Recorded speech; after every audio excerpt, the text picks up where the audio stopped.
My name is Richard Shingles. I'm a professor of political science. Anita, who is a colleague of mine, we're a tag team today. My area of specialty is the policies and politics of race and ethnicities, and I'm going to discuss that as it applies to the issue for this conference, the issue of environmental injustice, and talk a little bit about the politics and how that works. To refer to the map, we're asked to refer to the map. This is the Mountain Valley Pipeline. From here up in northern West Virginia to the southern West Virginia, where it starts going this way, it goes directly south over numerous mountains. Many of you know that particular area. When it gets to, thank you, when it gets to this point right here, it crosses from West Virginia over Peters Mountain into Giles County. I'm a resident of Giles County. Then it runs northeast until it gets to the Roanoke, Franklin area. This entire area is mountains, ridges, and valleys. Their area from about here to about here is all heavily karst. My county, Giles County, is 80% karst. It's a very difficult geological hazard. The residents of this entire area, with primarily the exception of Roanoke City, about here, and the college town of Blacksburg, Virginia, is overwhelmingly white and poor. It very much, these are some of the poorest counties in the entire United States. Many of you know that.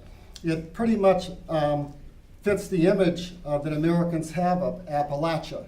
I want to talk a little bit about that. There are important differences, very important differences between Newport and Union Hill because of the racial composition, because of the oppressive history of white supremacy and privilege, and the particularly brutal assault of Dominion on the historic Freeman community in Buckingham. But there are some similarities, and I want to talk to those similarities and how you manipulate race and ethnicity in the corporate world and for purposes of exploitation. Unlike residents in the transient metro areas of our country, natives of these rural communities have similar attachments to the land, which have been referred to today, typically because they've been there for many generations.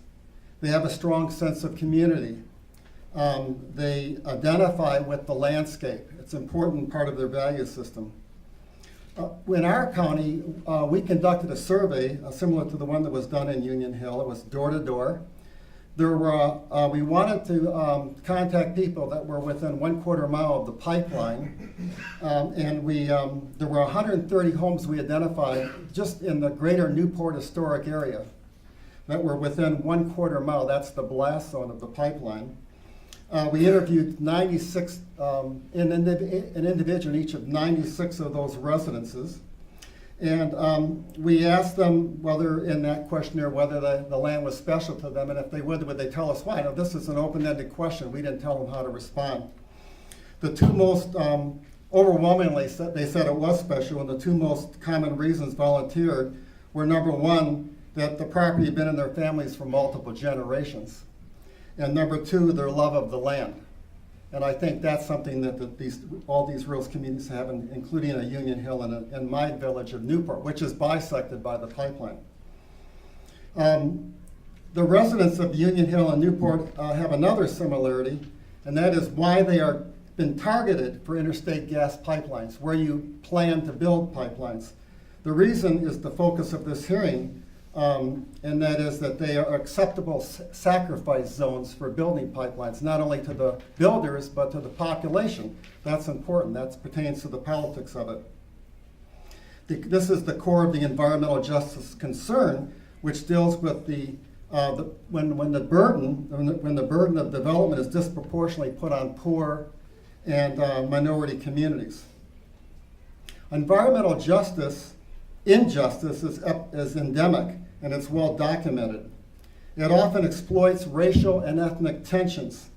Typically, it is part of a calculated strategy to route infrastructure projects through paths of least political resistance.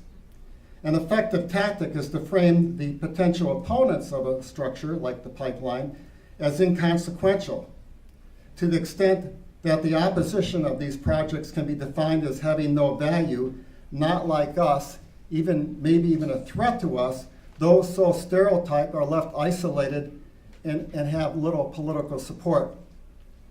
Minorities, I just got a stop thing. Does that mean I have to stop right here? No, I'm not going to. I'm sorry, because I actually timed this and it was in 5 minutes. Isn't that amazing? No, it's good. Yeah. Anyhow, I was going to. These negative cultural stereotypes are well known. We know the kind of stereotypes that have been used to stereotype these individuals. We know they're stereotyped as dumb, lazy, immoral, irredeemable. In fact, the same stereotypes are used for all these particular groups. Similar types, that's particularly for the permanent minorities, racial minorities in our country. The similar stereotypes have been applied to rural white populations. The mountain people, we know them as hillbillies, rednecks, and crackers. That's what Anita just referred to. These Appalachian communities are not nearly as defamed as the oppressed rural and black communities, but in the words of scholar Matt Ray, they are perceived as not quite white. They've been perceived as second-class citizens all throughout the history of the United States. And as such, like the people in Union Hall, they are acceptable paths of least resistance.